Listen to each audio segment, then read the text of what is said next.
Good morning, my friend. I hope you're doing well. It is 5 o'clock in the morning, 8 degrees outside here in Nebraska on the river, and I hope you're warm and well wherever you are. We're going to have a great day out here today, and we're about 40 minutes from our prayer time with Church of the Highlands. We're doing this 21 days of prayer and fasting, and we get online every morning at 6 a.m. Central Time. You can join us, churchofthehighlands.com, if you want to and see what that's all about, but we're going to do that in a few minutes. So I didn't quite get up as early as I wanted to this morning. I had a lot on my mind. I had a little trouble sleeping last night, and so I slept a little bit longer than normal. So I've got a shortened Mind Change Monday episode for you. We'll get to the full thing I was going to talk about earlier next week, but today I was doing my Bible study a while ago, and we're reading O.S. Hawkins' book, The Joshua Code, and it's basically one chapter a week of a short little section of scripture, a little verse that you can memorize and think about and chew on it. And we talked about that the other day, this Lectio Divina idea, where you take a small chunk of scripture, and you could do it with any type of writing, I guess, but scripture has a unique property, of course, of coming alive in your heart when you read it and think about it and study it, and it stays with you, and it comes back, and it forms a sort of prehab and a weapon for you to use and when you're having trouble in your life. And so this week's verse is Psalm 23:1. The Lord is my shepherd, I shall not want.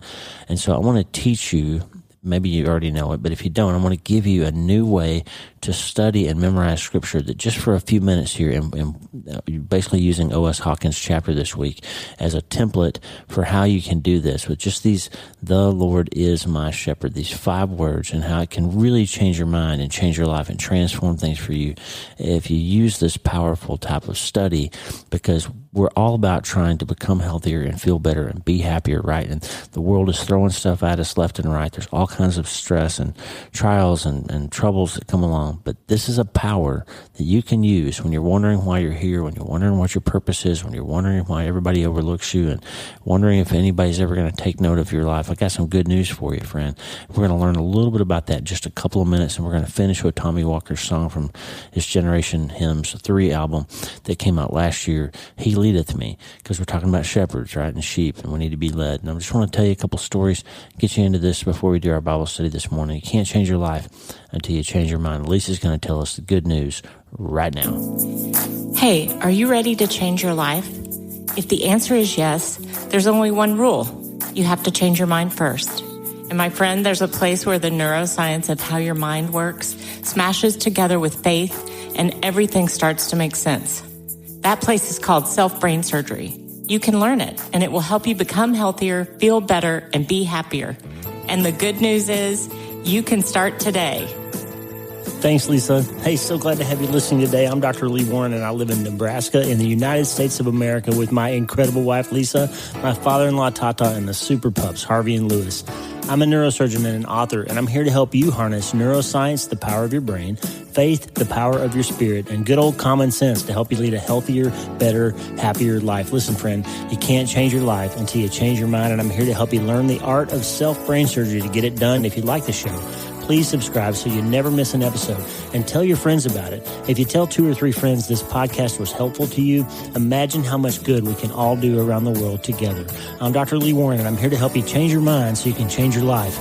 Let's get after it. All right, so if you haven't gotten the book, O.S. Hawkins, The Joshua Code, highly recommend it. Great way to study scripture, one little verse at a time. If you do that every day for a year, you would have 52 new memory verses that you didn't have before. And that would be powerful prehab for you when you deal with hard things. It would help you with the self-brain surgery that I'm always trying to teach you, to use scripture as a way to preload and pre-arm yourself for the inevitable things that are coming along and challenge your ability to find meaning, purpose, happiness, joy, and faith and hope in your life. Right? Before we get started, forgot to tell you, yesterday I uploaded a video to YouTube, to my YouTube channel, Dr. Lee Warren at YouTube.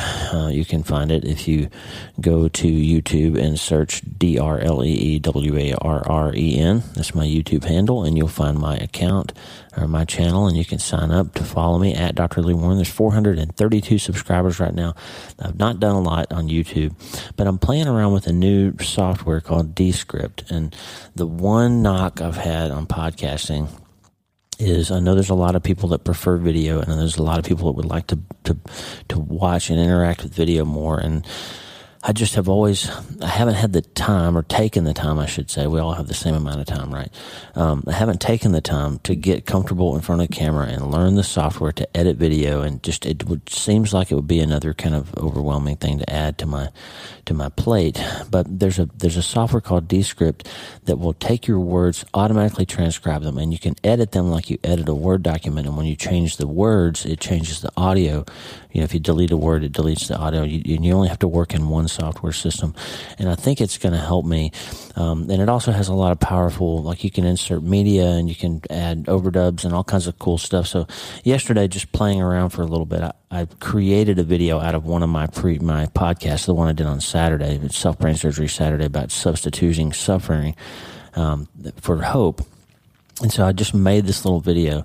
And don't get hung up on the media I chose and the different things. There's some roughness to the edits, and the captions are auto-transcribed, so there's probably some typos and all that. But just check it out, and I'd love for you to leave a couple of comments and tell me if this is an effective way, if you would be more likely to listen to podcasts, if you could watch this sort of multimedia format, or if you would actually I've noticed a lot of podcasters now are actually just recording themselves while they do their podcast, and so there's a video component to the audio. And so we're working on some of these things, and as we add paid subscribers, I like to add value for them. So we may do an episode a week that's kind of live video or interactive video for the paid subscribers. So just check all that stuff out, drleewarren.substack.com, but check the video out if you have time at Dr. Lee Warren at YouTube. And let me know if that's an effective format for you. If that's something. My thought is there might be some people who would say, well, that episode was pretty powerful. I'd like to share that, but this person I want to share it with really only watches things. They don't really listen to things. They like to use video. I want to be able to reach those folks, especially as we get closer to the book coming out. So anyway, just check it out. Let me know what you think if you have time, and let me know if you think that would be a good use of my time adding video to some of the audio only formats that we've used before. Okay, there. That's enough of a preamble, right? So I want to talk to you for a moment, just a couple of minutes, about a way to read Scripture. Okay, we're talking about Mind Change Monday today, and we can get into all the neuroscience of how we have selective attention and how we can turn off our limbic system or uptick our frontal lobes by thinking different thoughts and controlling, instead of sort of learning to respond with planning instead of reacting to the stimuli that come along in our lives. And one of those ways is to put better pre-thoughts in your head so that when you have this inevitable negative thought, you have a counter to it. Like, oh, I feel alone. No, you're not alone. Oh, I feel worthless. No, you're not worthless. I died for you. Right? You've got something in there to fight back, because if you don't, the enemy's going to be all after you. Right? Then you're going to have this negativity that's going to spin and become catastrophic. And this thing I call catastrophization, where you're basically making a catastrophe out of every thought and running it to the bitter end of how bad it could possibly be. So let's just take 5 words of Psalm 23:1. Everybody knows it. I'd say most atheists and agnostics and Christians who are Creasters and only go on Christmas and Easter, most everybody that says they don't memorize Scripture probably knows Psalm 23:1. The Lord is my shepherd, I shall not want. Dramatic pause there while I take a sip of water. Sorry about that. So let's look at this method of Bible study. Okay, you can go buy the Joshua Code. You can read it. I'm not going to do the whole devotional, but I want to take you through the method that O.S. Hawkins teaches in his book of how to study, because some people don't study the Bible because it seems overwhelming. They don't know how, and this is just one method. And this Eugene Peterson has talked about it, eating the words, chewing on the words, meditating on them. And meditation in the Christian context, by the way, is not some mystical experience. It's just sitting and being quiet enough to let God speak to you through His own words, okay? If you think of prayer as talking, think of meditation as listening, okay?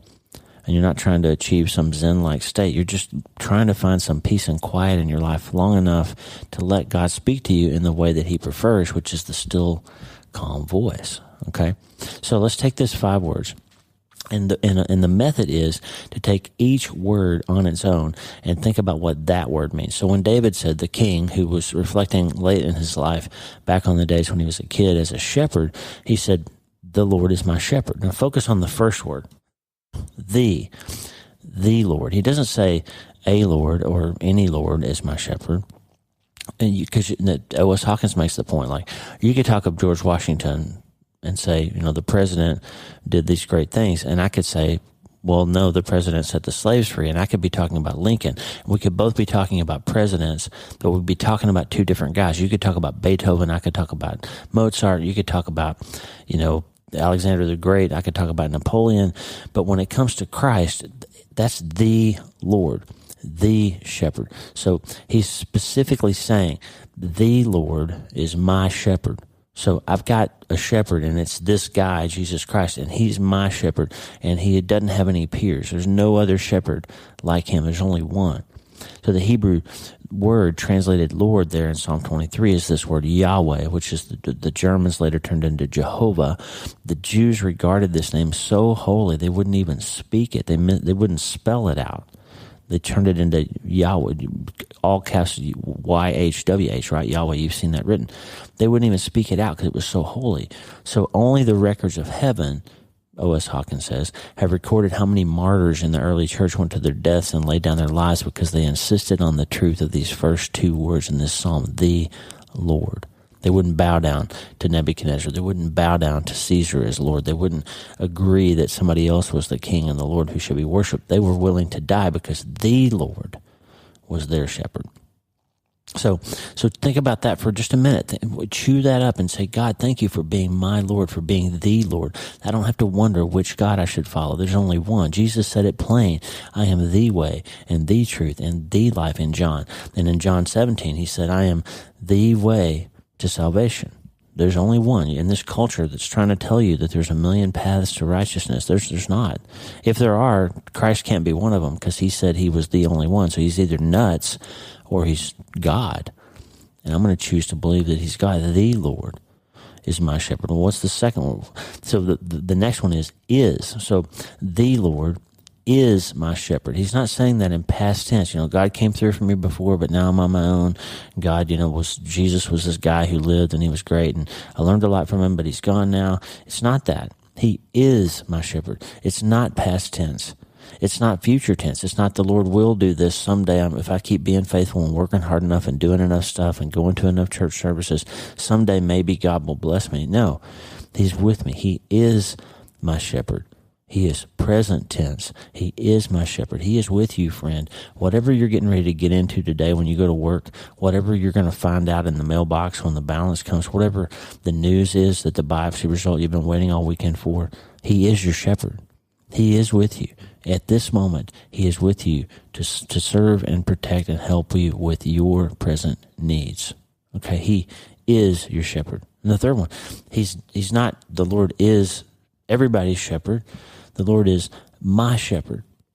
And just own that. Chew on it. Think about it. He is your shepherd, friend. He's not a shepherd. He's your shepherd. And when it comes down to the life circumstances that you have, you need to know that you have a helper, a great physician, a savior, a helper, a shepherd who is your shepherd. He is yours. So when I'm wondering what's going to happen if God has noted me or not, I'm wondering if I'm going to be alone in this situation I'm dealing with, I can say with confidence, the Lord is my shepherd. He's mine. And you can too, friend.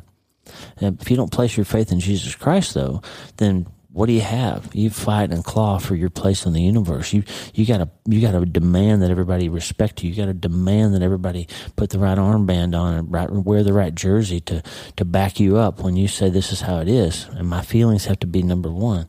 And those things change like the shifting sands, right? You can't ever hit the target of being satisfied because you're always offended by something, and you always feel, awash and alone if people don't line up to support you right.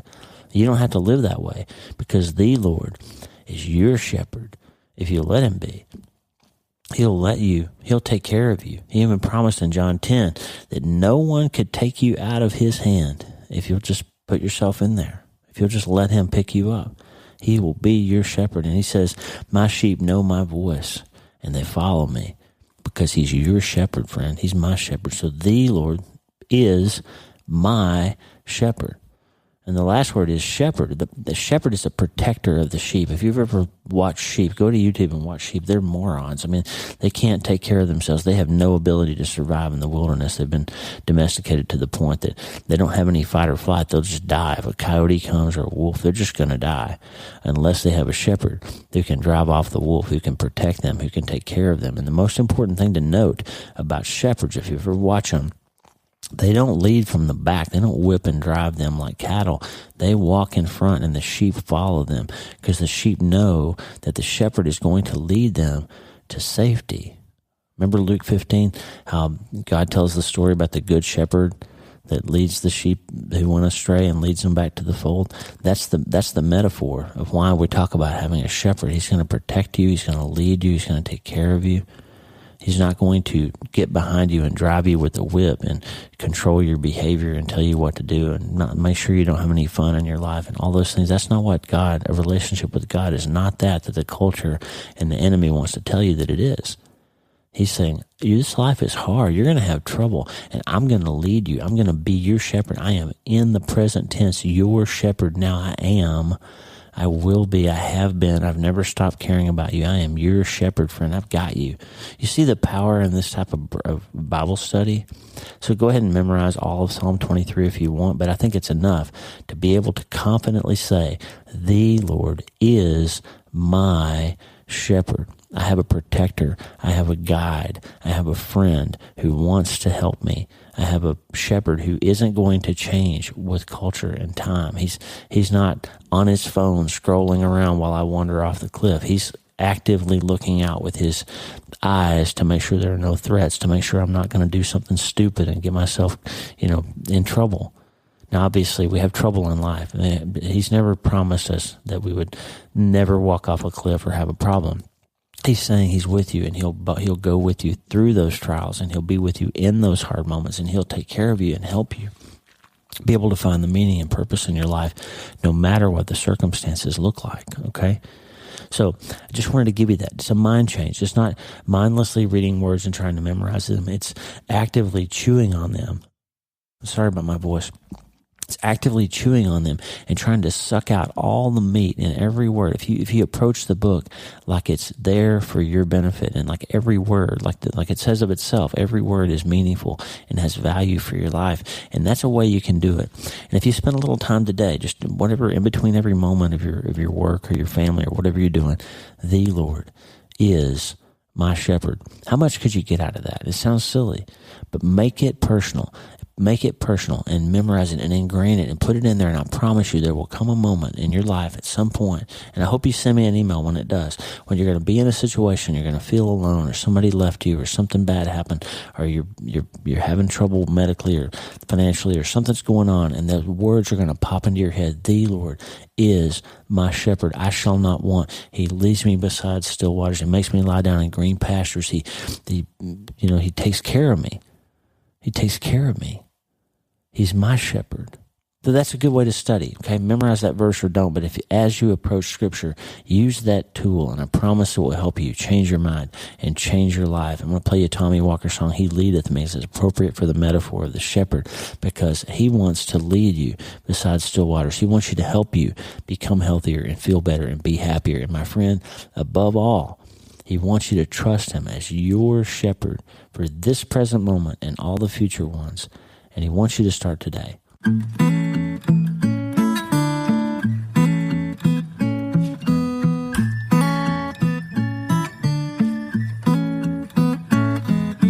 leadeth me, oh blessed thought, whole words with heavenly comfort from.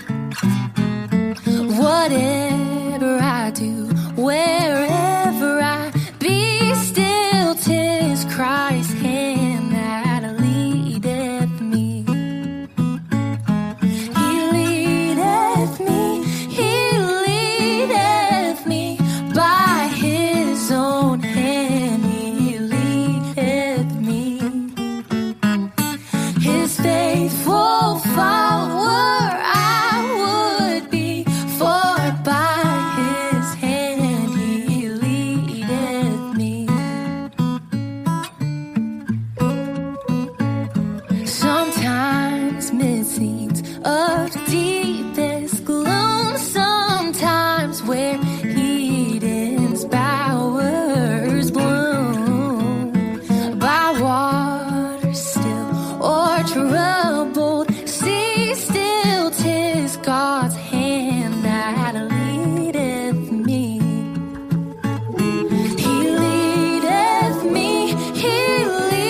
quiet waters, and in the path of righteousness, and even through the valley of the shadow of death, I know He will be with me, ever leading me.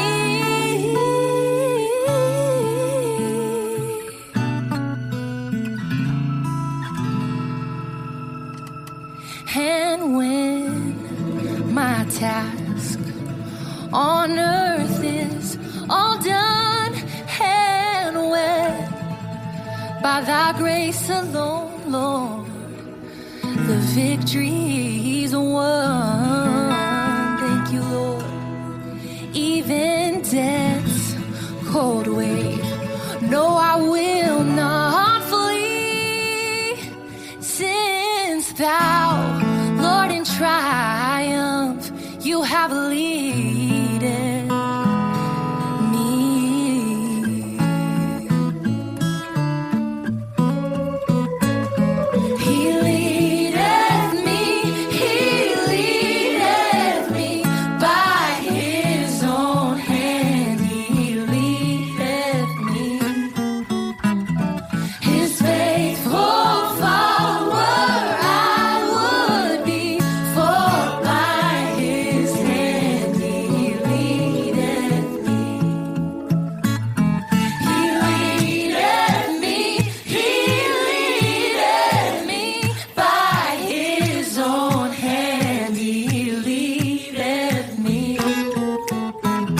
His faithful follower I would be, for by His hand He leadeth me, for by His hand He leadeth me, for by His hand He leadeth me.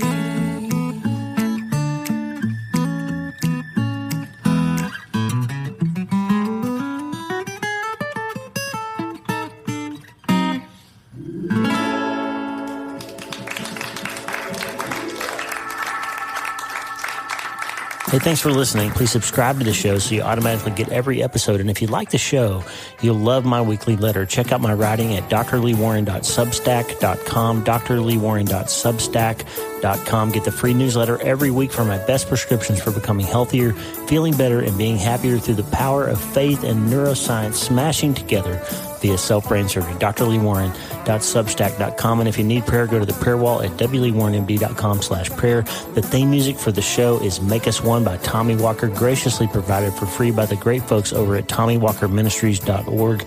Check it out and consider supporting them. TommyWalkerMinistries.org. Remember, you can't change your life until you change your mind, and the good news is you can start today. I'm Dr. Lee Warren. I'll talk to you soon. God bless you, friend. Have a great day.